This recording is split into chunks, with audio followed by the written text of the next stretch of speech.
That's a good. So that's a nice little segue to our next episode, which is episode 10. Jess, what's that one called? Nightmares. And can you tell us a little bit about it? So the episode opens. Buffy is entering the Master's lair for the first time, stalking the Master, but he's watching her from the shadows. And they finally come face to face for the first time, but instead of fighting, Buffy freezes. She drops her stake, and the Master goes in for the kill. But then she wakes up. Her mom's waking her up, and it was just a nightmare. And those can't hurt you, right? But when Buffy goes to school, she sees a ghostly little boy in the class right before a student opens a textbook full of spiders, and then other bizarre stuff starts happening, and it looks like nightmares might be more deadly than we would have thought. This for me, in terms of, there's many things about this, and the way I kind of described it overall while I was making my notes was, it felt like Freddy's dream world from Nightmare on Elm Street without Freddy.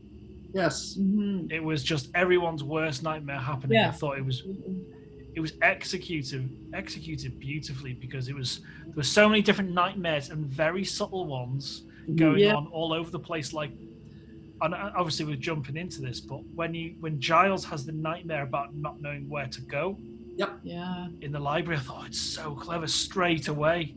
Yeah, I thought that was brilliant. Yeah, I love how they started the nightmare so subtly, so that people didn't realize that there was anything out of the norm. Yeah. So even though there was, some people were experiencing drastic ones like the spiders, and others were, Cordelia having a bad hair day.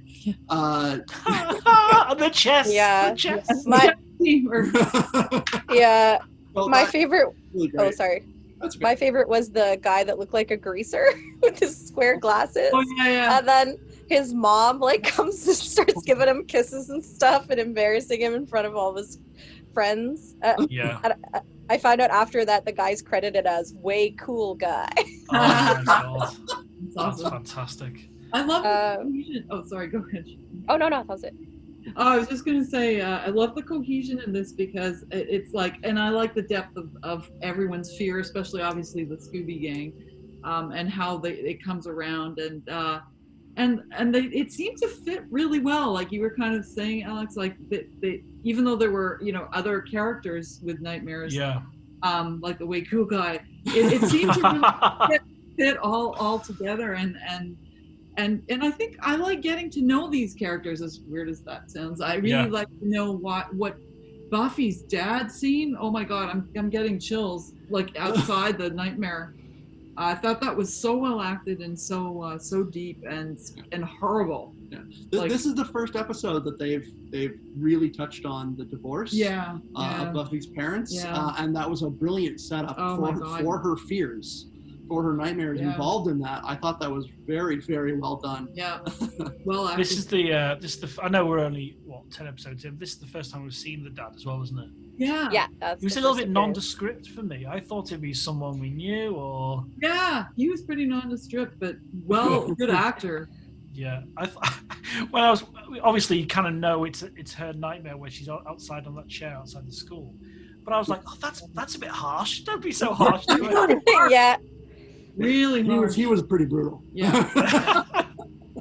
But I like. Oh, sorry. No, go ahead. I really love this episode, so I'll probably talk a lot more. Absolutely, But I like the fact that, because I like seeing different dimensions of characters, and so like Buffy, we're so used to strong girl for the most part, right? And then when you see this little peek into the depth of her vulnerability.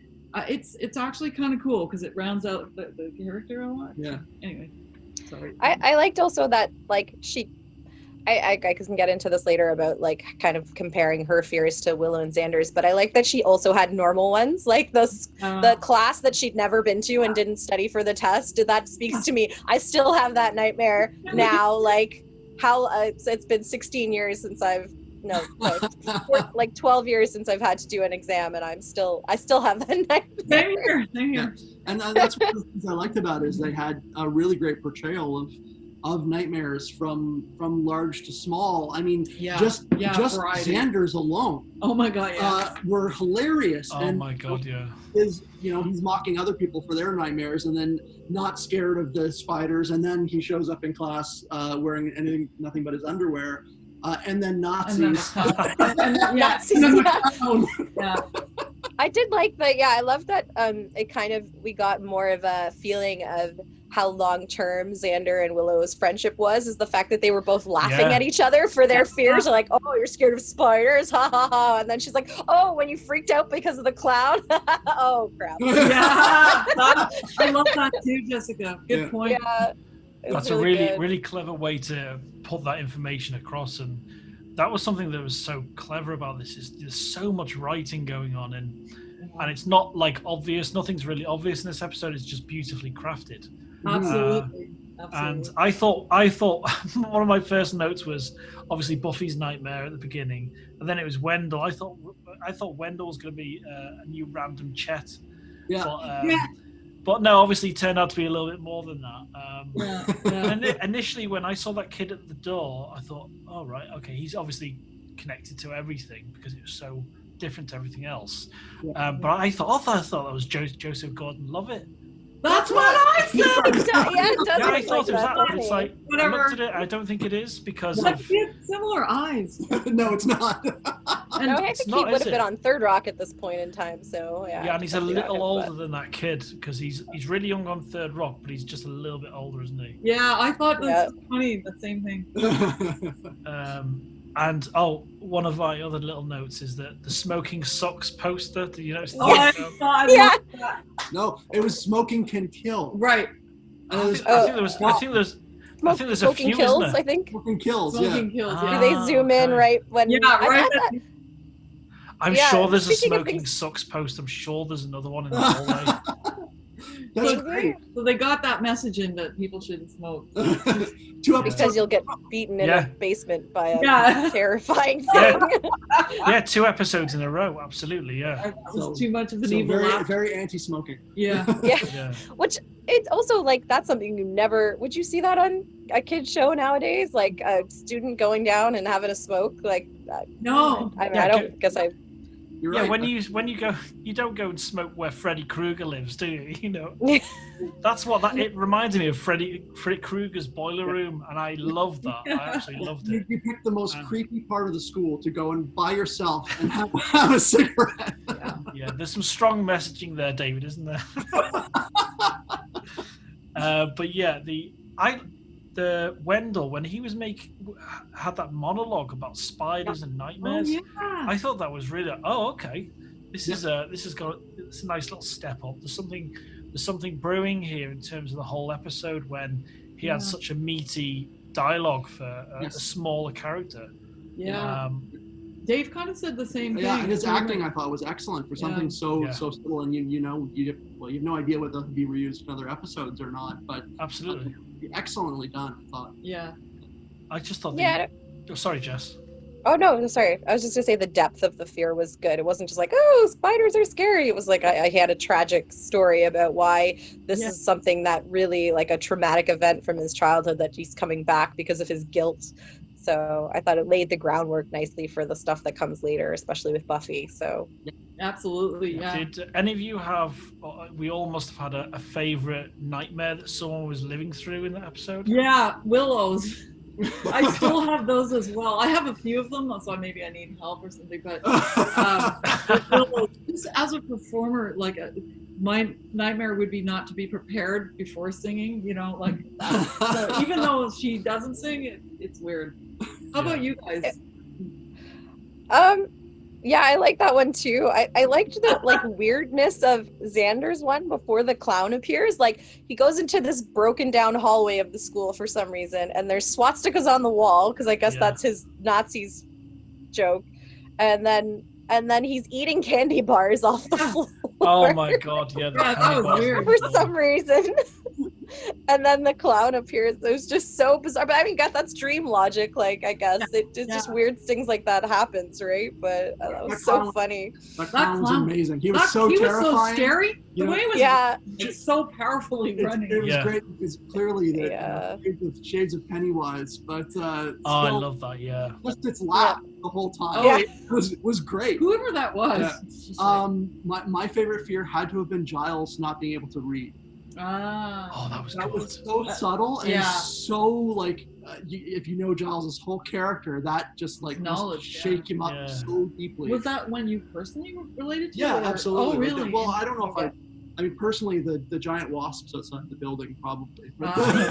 That shot when Willow looks out the window, it looked like some sort of somewhere in Portugal or Italy or something. It didn't look like Sunnydale, you know. Yeah. My personal favorite nightmare was the doctor or the surgeon whose hands were broken. Oh yes, I didn't know. I thought that was really kind of there were so many really dark, sinister things. Like imagine a surgeon losing the ability to use his hands. Doctor Strange. Doctor Strange, exactly. Yeah, Doctor Strange. That happens to him. I thought. Did he catch the zombies behind that doctor? Yeah. Oh, were there zombies? Oh, I missed that. Yeah, there was a zombie in the corridor. Yeah. Oh, that would definitely be one of my nightmares. That gets me every time Michael watches me a zombie film. Every time I dream about being swarmed by zombie, the undead. Yeah. Wow. That's hilarious. For me. I have to speak to Michael about that. That's great. Wow. I thought it was. Yeah. I think David's probably right. Giles is not being able to read. People watching that episode will relate to a lot of the nightmares, even though it's this kind of jokey thing, and it's kind of a fantasy show. It's a lot of those are very, very relatable, and that's what I think Smudge didn't like about the previous one. This is a lot more relatable, and when you wake up from those nightmares, you feel a hell lot better. Yeah. Oh, thank God that was a nightmare, you know. Yeah, exactly. And it's funny because of all the nightmares, and we only touched on it a little bit, is Buffy's rejection from her dad. Yeah. That one, it was so heart-wrenching. Yeah. It was also the least fantastical of any of them. I mean, the other ones were subtle, but it really showed you again how something that Buffy is really truly scared of, and it made her a much more interesting character. Totally. Yeah, and I guess I love that thematically, like even putting aside the monster stuff, like you can see the difference between Buffy and Xander and Willow in terms of what they've gone through. Like even her home life is traumatic. She's had a lot of deep trauma for someone so young, and they have not to dismiss their fears, but they're very common, very like teenage scary things like, oh, I'm in class and I'm naked, or I have stage fright. But hers are like, oh, this master vampire might rise and kill everybody and I'm gonna be buried alive, and it's that's a bad one. That was bad. Oh, how great was when the master finally gets to talk to Buffy, even though it's her nightmare, that he gets to talk with her, and he does it like he sees her and explains it to her that she doesn't understand, and her fears are making it real. And it makes me wonder if the fears are really making everything real. Do all the students remember all the stuff happening to them at the end? And does the master as well? So was he really there? I think he was. I wondered that too. Like he'll remember that they've met before. Yeah. I was curious about that. That's a really it was a wonderful way to have them meet before having a conflict, which was great. Was this the episode where we saw the master talking about something's brewing upstairs or something's so he could feel it. I think he was really there in that graveyard. I think he was actually there, and I've got to say that child actor was absolutely fantastic. Very trauma. There's something very real about the end of that when it's revealed what happened to the child and how he's put into a coma. Which is really dark. But when that child against that fence and he's looking at people playing baseball. Yes. There's something really, just the performances of Sarah Michelle Gellar and that child actor were absolutely fantastic. Yeah, I thought it was some of the best acting in the whole show so far. Yeah. And I love how they found a really fantasy kind of, when someone goes down a corridor or disappears somewhere, they can go into any space because it is a dream world or nightmare world. How they just end up at the cemetery. I just love how they just, there it is. There's the use of it again. yeah. But the fact you had that Giles and Xander and Willow could see the cemetery when they walk in. Yeah, that was interesting. Yeah. Little patch of nighttime. What did Xander say? He said somebody put a cemetery across the street and it's nighttime. Yeah, I guess that's the thing. Like it can't just be. It's not like a dream. It's not, somewhere. It is there. It's being manifested in real life. So there had to be an entrance somewhere, right? Yeah. But the nightmares colliding was brilliant. It was really well balanced, that. What our cohesiveness? Yeah, exactly. And I like the elaborateness of them too. Like they didn't. It was cheesy. Like they kind of went full out for all the nightmares. Even in that scene in the cemetery when the rest of the Scooby Gang go in and they ask whose nightmare it is, even though it started as Buffy's nightmare and then Giles says it's his because Buffy has a headstone and he's dead and he has that little monologue about having failed, and then she comes back and all of a sudden it's her nightmare as well at the same time, becoming a vampire. All of it was so great. Yeah, good, really good. And him saying, "I didn't know you were scared of that."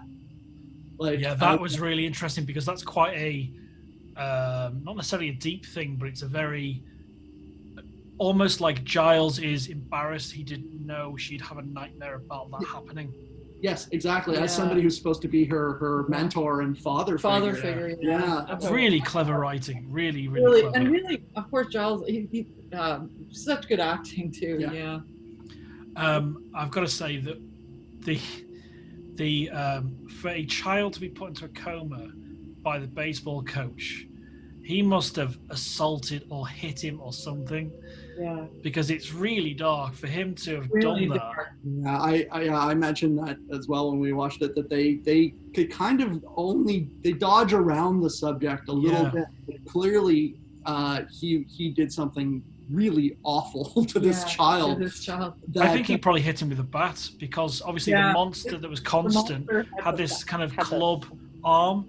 It wasn't holding it. The arm was the bat. Yeah. So he must have hit him with a bat. And anger.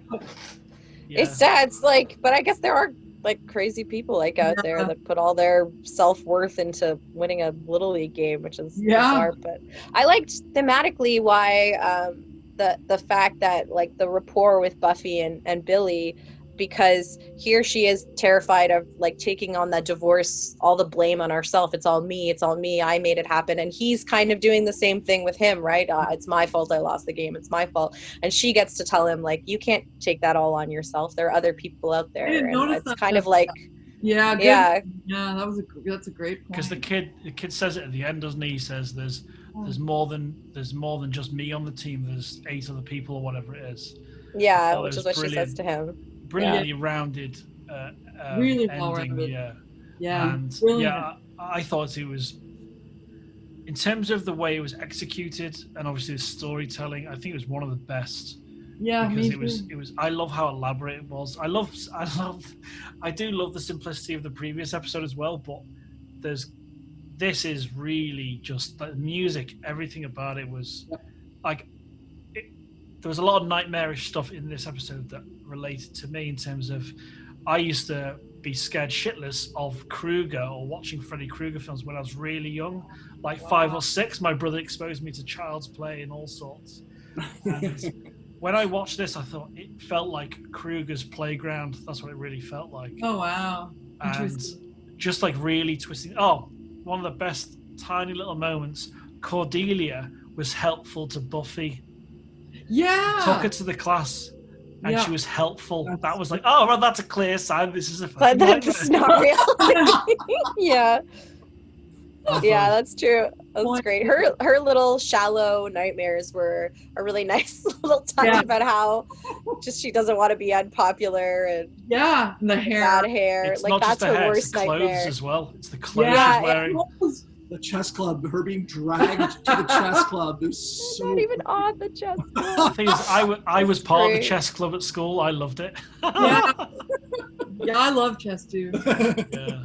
But a brilliant episode. And, and it was actually a nice contrast to the last one, you know, like the episode. Yeah. Nice. Yeah, it was much more thematic, I guess, a little digs deeper into the characters and stuff, but still like really, like they really went all out in terms of the, like talking about Willow's dream. You said it was her favorite. I love they got like a real, or at least he lip synced as an opera singer, and that's really him. That's really him. Oh, okay, yeah. So that was great, wow. and then I love their interaction. Like, their interaction.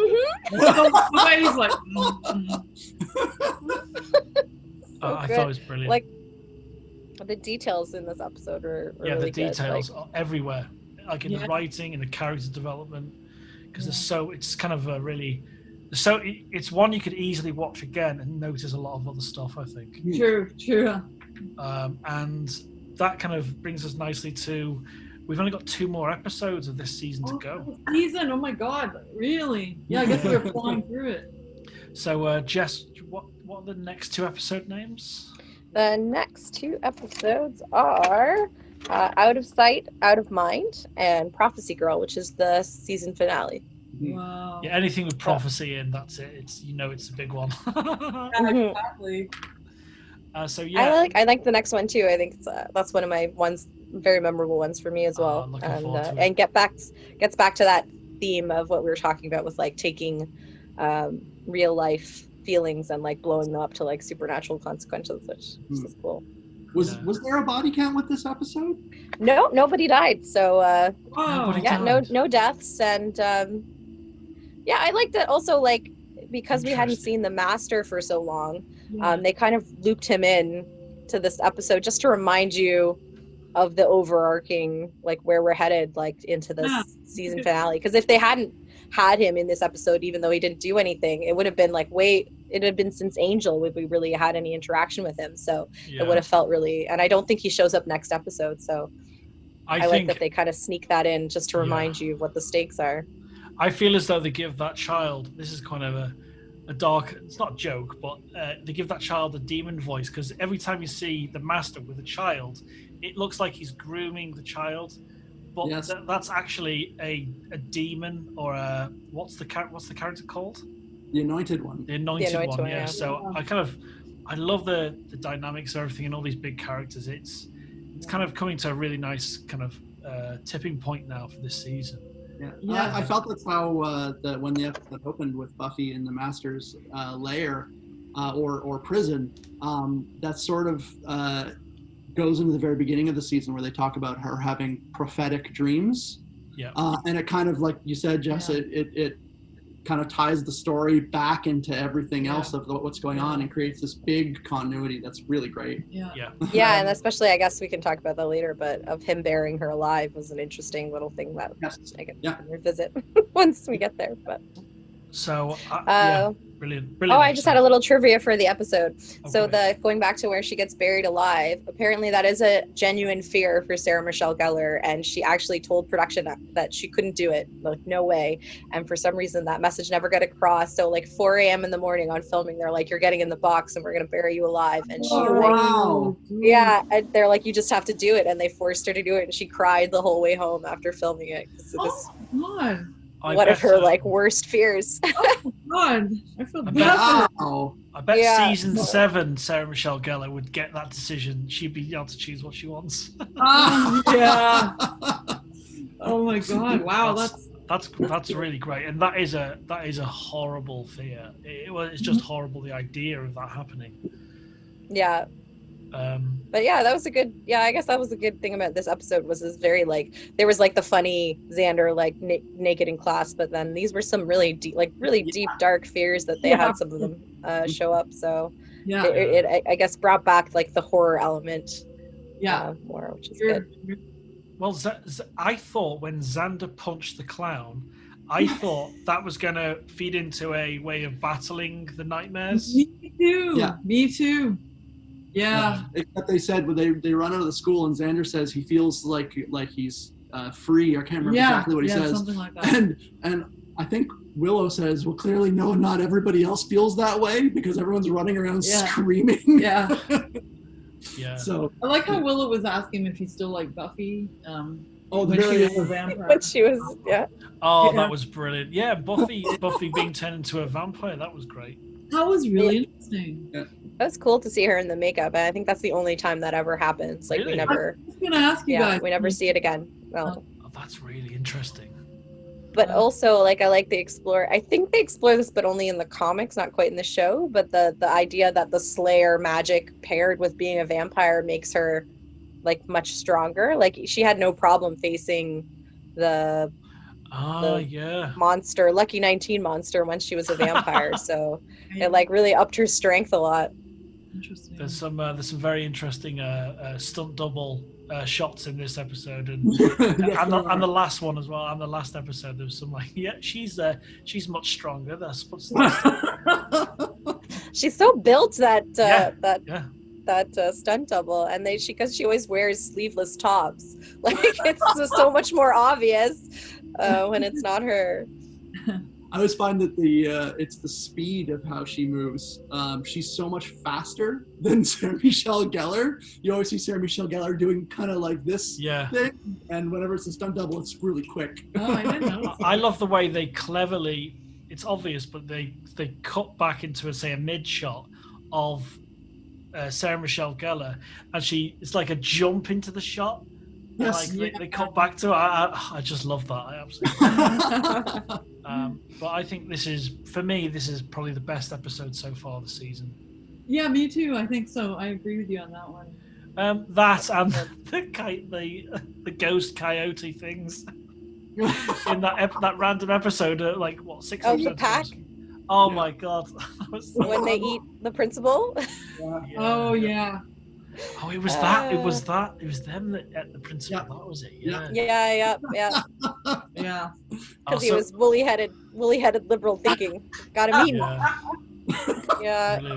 I just did have a line from Xander that made me really like laugh out loud, is when they were talking to Wendell about his spiders, and he's like, they're not insects, they're arachnids, and Xander goes, like, from the Middle East. Yeah. That was hilarious. Yeah, he broke up. There's so much stuff that I think David said, a few of us said this before as well, that he couldn't get away with now. Yeah. He really couldn't. And honestly, I believe it's going to happen. I think a new show or something Buffy related is going to happen in the next year. I really do believe it. I think they've rebooted the comics, because they did continue. I think Smudgie, did you read them, or No, I didn't see them. Oh, you haven't. Oh, right, because you never finished. I was talking to someone who read the comics, but yeah, they like canceled that whole continuation of like season 8, 9, 10 of the comics, and then they've just rebooted them again, and they went like in a totally different direction apparently. So that's already out there, I think. Wow. So that's interesting. What's the Jess? What's the Buffy merch you've got in the background? Oh, my friend got me this for my daughter. It's like a kid's book of Buffy. Oh wow! So it's like a little kids version of the story. Is Giles in that? Because I don't see him on the cover. Let's see. I haven't actually gone through it much because, like, David, how good's that clown that Jess has got, by the way? Yeah, wow. My dad got me for this one year. That was terrifying. So oh man! I didn't realize it was one of those. Oh my god. Yeah. So my dad thought it was real funny to get me that, since they let me watch it once and I was like 6 or 7. They let me watch it, and I like never got over it. Terrifying. There's Xander and Willow. Oh, I thought her cute. I'm trying to find Giles. I love that book. I want that book. Yeah, it's so cute. Oh, there he is. What's it called? Giles. Oh, that's great. Oh, that's so good. That's great. Yeah, it's Buffy. It's a pop classic. That's Buffy. nice. I'm writing it down. That's great. That's I just thought it went really well with the theme of this episode. Absolutely. Yeah. That looks like an animated show. That looks like a really polished piece of art. So I think that could be something they do, is an animated show instead. Yeah. That'd be great. Yeah. Yeah. Well, they do a lot of Disney these. They now, have like isn't it? Die Hard and stuff too. So Oh, cool. Yeah, cool. That for Die Hard is crazy, especially with all the killing and neck breaking and all that. Yeah, I think they said like not for children, even though it's a children's book. But yeah. I just let me grab something. I've got something to show you. One sec. Oh, okay. I'm excited. What's going on? What's the kids' book sitting on? Is that another piece of? Oh, it's a Buffy board game. There's a Buffy board game? I didn't even know. Yeah. Oh my god. Is it like an original board game, or is it an adaptation of something else? I know it's an original one. That's like awesome. Wow, Jessica. All the big bads on the back. Wow. That's so cool. Where'd you Can I tell you that my husband got it? I'm not sure. Oh. I think it's you could get it at different board game stores. That's nice. Wow. There's the master. I hated Nathan Fillion for the longest time because of this show. Me too. I But he just was so good. Caleb was him. amazing. I know. He was such a good villain that I hated him. Just hated him. And then I watched Castle and I was like, oh, it's okay. It's fine. I like you guys. Yeah. That's pretty cool. Have you played that board game? No, not yet. My husband got it after our daughter was born, and we haven't played board games for a long time, but I want to. It looks like a lot of fun. So. Yeah, it's neat.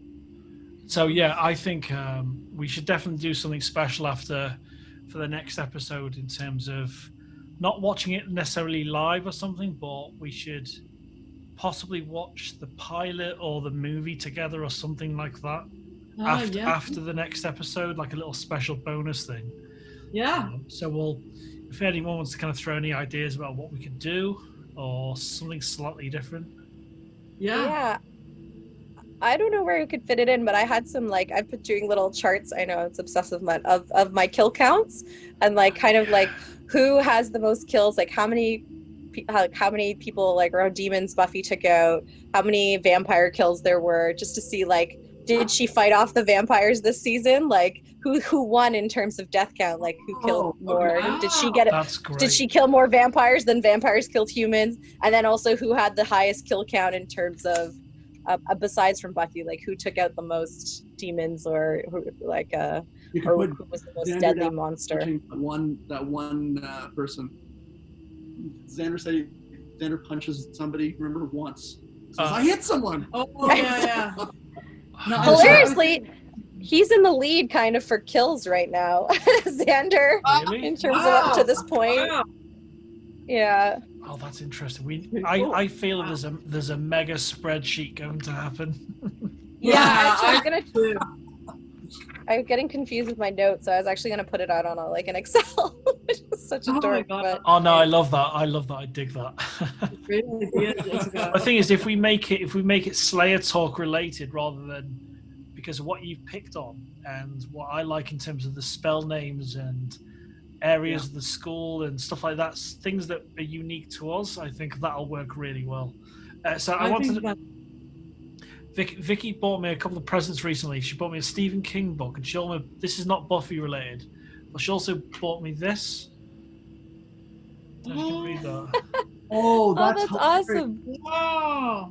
So is this Bundy? Oh my god! How dark is that? Oh my god, that's hilarious! That's amazing. Here. Oh man! Let's see if I can find one here. Oh, Pablo Escobar. Oh my god! Wow.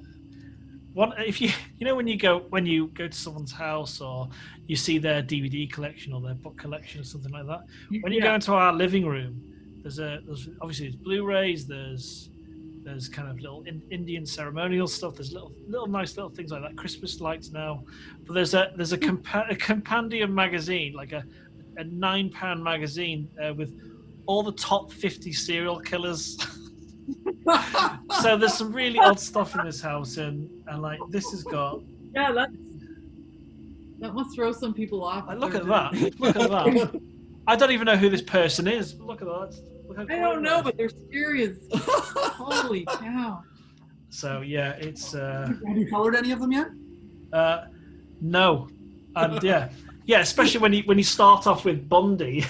Oh god. So, Jim, I know Jess watches a lot of Star Trek, and do you two watch it as well? Oh yes, absolutely. Do you know the guy that played the Riddler in the Adam West Batman series? Mm-hmm. Yeah. I don't know the actor's name. I think he's in an episode of the original series where the half his face is painted white and half is black. Oh yeah. I'm gonna do that with Bundy. I'm gonna do that with Bundy. I love it. I didn't know that was the same actor. That's good. Yeah. Yeah, it's and I didn't realize until a few years ago the trainer in Rocky is the guy that plays the Penguin in the Adam West series. Oh no way! Burgess Meredith, right? Yeah.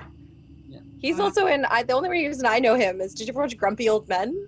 Yes. Yeah. Yes. I love. He was the dad, Jack Levin's dad. He was amazing. He's so funny in that. And probably one we all know, Eileen Warnes, is it? Oh wow. That's the one from, that Monster. Yeah. Charlize Theron played. Wow. I really get creeped out. Yeah, get the colouring, get the crayons. It's weird as human beings, our time limits on like when things are no longer inappropriate. We're like, it's been 30 years. We're good. This is fun now. They joke about that in the second Addams Family movie where Wednesday's trading serial killer collector cards with somebody else at the camp. Oh. That's amazing. Wow. And I remember thinking, I wonder if those are a real thing. Can you go to the corner store and get serial killer cards? It's really grim because I just imagine like a Sunday afternoon, I'm colouring in, and then I'm like, I'll come up with something really artistic. Oh yeah, this person used to put body parts in a fridge. Do you know what I mean? So it's really quite grim, isn't it? I love how twisted you are. I can be really twisted I can flip. Yeah, it's some sort of psychotic film. But yeah, this has been great. This is another great episode, and I can't wait. I can't wait to release the next one. Did we discuss, I guess, if we do like a kind of bonus thing about talking the school, is that like a separate thing to next time's episode, or did you want to do that after the last episode, or? What, in terms of putting the spreadsheet together? Is that what you're saying? Yeah, but I mean, any other stuff, I guess, ideas we come up with, like you were mentioning all the spell names and talking about the layout of the school so far. Yeah. We could do that as like a bonus maybe episode, just so you'd be like an overview of the whole series. That's a great idea. Things that we collected along the way. Yeah. Yeah, let's do that. Let's do that as a bonus episode where we discuss all of that. Did you want to watch the pilot at that time, or? Yeah, I think we do the pilot. We do like a bumper episode, so to speak. I think that's a really good idea. Yeah. Hopefully, I'm trying to find a better quality version of the pilot, because the pilot's on YouTube, but it's not great quality. But yeah, is it on the DVDs? I can't remember. It's not, right? It is absolutely maybe on the Blu-ray release, but it's not on the DVDs. Yeah. Is there a Blu-ray release of this? I'm just assuming there is. Maybe there is. I hope so. Yeah. But yeah, this is the troubling thing. This is a little side note, is that because Disney have purchased Fox, 20th Century Fox have got such a strong back catalogue, science fiction, horror, all sorts of stuff. Where is that content now? There's no streaming version, and that's the unsettling thing about having Disney own all of that. I want to see it again. I want to see the 4K versions. I want to see the cleaned up stuff. They do some stuff really well on Disney Plus, but obviously there's going to be no horror on there, real horror, Yeah. And right. I know this is a really kind of campy fantasy show, but they could. Is Buffy on Disney Plus? I don't think it is. I think it might just be. No, it's on Prime. Yeah, maybe that's the problem. Maybe they've got a deal where it's just on there, and then when it ends, it goes to Disney Plus. So maybe that's when, say, in a year's time, we might hear murmurings of a new show or something. Is when it reverts back to Disney in terms of the streaming. Yeah, it's true, because I don't know. They have to honor all the deals that Fox made before they did the purchase, right? So Exactly. I'm still waiting on the original Star Wars cut. Let's see if they ever produce that. They're never going to release that. I know. That's a whole other podcast to discuss that. Oh my god. Yeah. Oh my god, I've got so much love and hate for Star Wars at the same time. Well, I'm a huge Star Wars nut. Yeah. We'll have to talk about that definitely at some point. Yeah, because I just, my thing about Star Wars is always like, when it's bad, it's never so bad that you couldn't see a little bit of glimmer of what it could have been, and if it had been good. Yeah. And that's what's the most frustrating. Like if it was just straight out garbage, you could just dismiss it. Yeah. But there's always that bit of like, oh, if only they had, really just worked on this storyline and really upped that, then it could have been something good. That's what's brilliant. And if you've not seen it, you've got to check it out. The Mandalorian. Yeah, it's so good. Yeah, it's really great. It's really like the last, not the newest episode, the one before it with the spiders in the ice cave and all of that. Yeah. I was in absolute heaven. Heaven. Excellent. That episode made me laugh because in that episode it reminded me so much of my daughter. The eggs. Yeah. Eating the eggs. Yeah. He's like, don't touch that. There's a whole controversy online about that. Yeah, they're trying to cancel them. They're like, cancel Baby Yoda. Committed Oh genocide. Anyway, this has been great as always, and let's continue this, and we'll aim for another couple of weeks. Sure. That's perfect. And then the next episode, episode 2 for our show, will be released next Friday. Wow. I'll try and do some build up towards that. Jess, when did you join us? Was it third episode? The third episode, yeah. Great. We'll do some sort of fanfare for that. That's okay. Yeah. But this is great. I think the way you've kind of nailed on the descriptions and the stats. This is a dream. This is great. Yeah, it's great. It's fun for me. I love it. And I also I get to read. I read Buffy Wiki as I go, so just to double check things. So I get little insights into the episodes I never got before. So it's a lot of fun. Yeah. I'm looking to get the artwork commissioned with the 4 of us on before the end of the year as well. So that's going to be something really cool. Oh, that's awesome. Thanks. I'll have to think about character traits of each of us, and who's wearing what. Sorry. I think I'm going to give Smudge a toothpick wooden stake. Yeah. This is all I've got is a spatula. Yeah. I pretend I'm. Or like, can you give her like one of those like armor, like the belts that normally have like what they call the bullets, but what's the name of it? There's a name. Not a bandolier. Yeah, that's it. Yeah. But like all like random wooden kitchen utensils. Yeah, that's me. Random. Yeah, one's a frying pan. Yeah. That's great. That's a great idea. That's going to be in it. Yeah. Random human spatula girl. Oh, you have a wooden whisk. Yeah. But you've got a guitar on your back. Yeah, exactly. With a song. Yeah. Anyway, I think I've already spoken to the artist, the chap that's based in Indonesia that did the last one that has Michael, Nadia, and myself on for the Hellbound festival. So he's really game for putting that together. That's awesome. That's fun. Yay. So that'll be some cool things, and that'll probably be on the podcast cover. And when I figure out the best way to release this in an audio format, we'll do that as well. So it's not just going to be on YouTube; it'll be an audio version as well. I think people will really dig. That's great. But yeah, I'm glad you all like the graphics and everything. It was great. Yeah, It was awesome.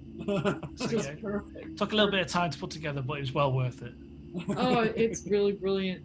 Yeah. Thank you for that. Yeah. So I'll see you all soon. Yeah, soon. Take care and. Absolutely. We need some sort of Slayer Talk sign-off thing, don't we? This. Or that stabbing animation that I'm going to come up with. Yeah, and then we all go. Exactly. Yeah, the only sign off I know in Buffy is what Faith says. She always goes 5 by 5, but that's an aliens thing, isn't it? Or we could do grr. Grr. Yeah, I like that. That's good.